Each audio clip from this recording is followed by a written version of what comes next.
Students, we know that density is an important physical quantity for measuring substances. Today, we will learn about the density of petroleum and oil products. So what is density? The ratio of a substance's mass to its volume is called density. The density and relative density of petroleum and its products are closely related to their chemical composition and are one of the important characteristics of petroleum and petroleum products. Why do we need to measure the density of oil products? It has a certain guiding role in controlling production in refineries. For example, the density of the bottom product from the high-pressure evaporator in a thermal cracking unit can reflect the depth of the cracking reaction. The density of hydrotreated product oil can reflect the depth of the hydrogenation reaction. The value of the density can also indicate the purity of petroleum products, for example. In a catalytic reforming unit, its products, benzene, toluene, and xylene, can have their purity determined by measuring their density. Density is related to the composition of petroleum and its products. With the same number of carbon atoms, there is a significant difference in the density of various hydrocarbons. The density of naphthenes is greater than that of alkanes. The density of aromatic hydrocarbons is greater than that of naphthenous. Therefore, to a certain extent, we can roughly judge the product composition and crude oil type based on density. Crude oils containing more alkanes often have a lower density than those containing more naphthenes and aromatic hydrocarbons. The more organic compounds containing sulfur, nitrogen, oxygen, etc., and gum substances in the crude oil, the greater their density. The density of jet fuel affects the fuel reserve in aircraft tanks. The greater the fuel density, the more fuel can be loaded into a tank of the same volume and the longer the endurance. Therefore, there are certain requirements for the density of jet fuel. It is related to the quality of the oil product during the storage, transportation, and use of petroleum products.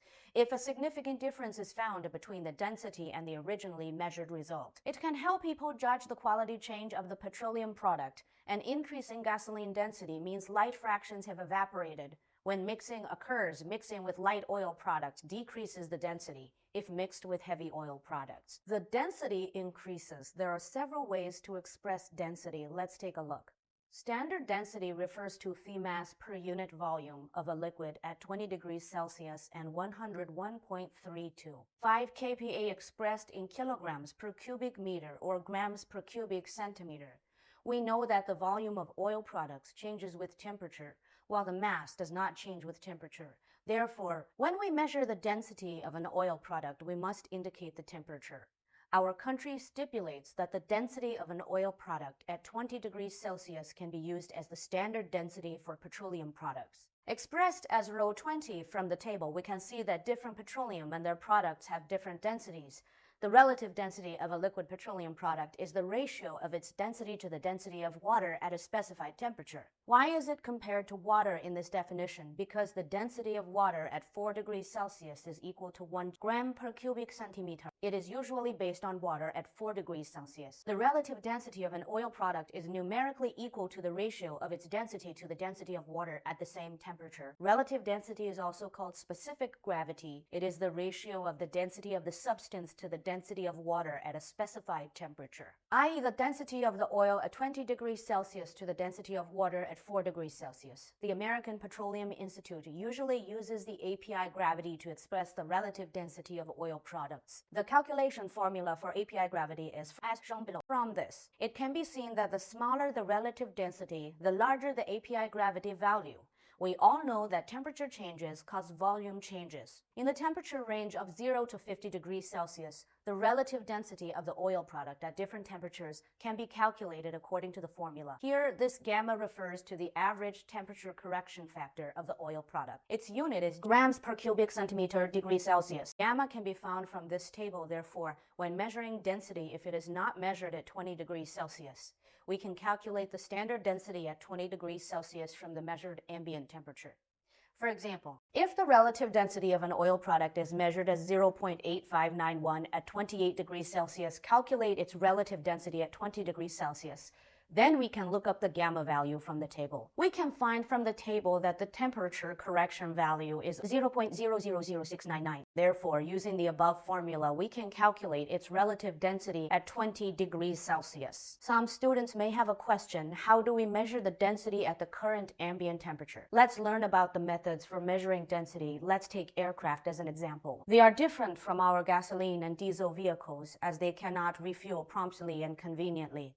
Therefore, with a fixed fuel tank volume, jet fuel needs a higher density to ensure endurance. Therefore, the national standard has certain requirements for the density of the commonly used number 3 jet fuel. Looking at the technical specifications for number 3 jet fuel, we can see that the required density is 775 to 830 kilograms per cubic meter. How is density measured? It is measured according to the recommended national standard GB 1884 to 2000. Crude petroleum and liquid petroleum products laboratory determination of density hydrometer method. The hydrometer method is based on Archimedes' principle. The buoyant force exerted by a liquid on an object immersed in it is equal to the mass of the liquid displaced by the object. When a hydrometer is placed into a sample and the mass of the sample displaced equals its own mass, its density is in equilibrium and it will float freely in the sample.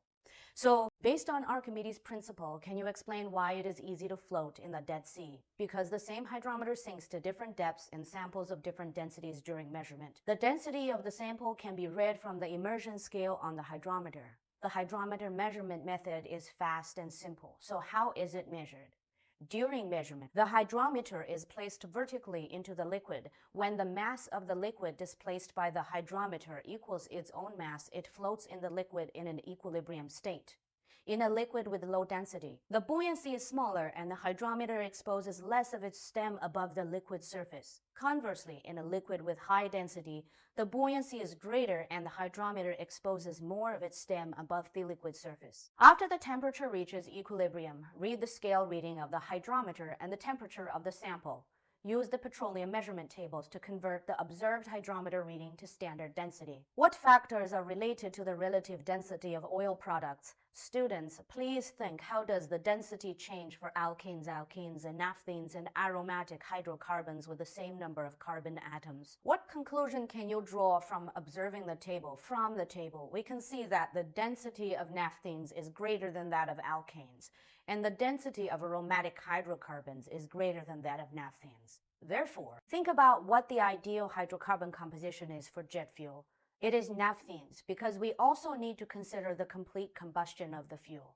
It is not advisable to use too many aromatic hydrocarbons. The content we covered in this lesson includes the definition of oil density, the expression, methods and calculation of oil density, methods for measuring density and factors affecting density.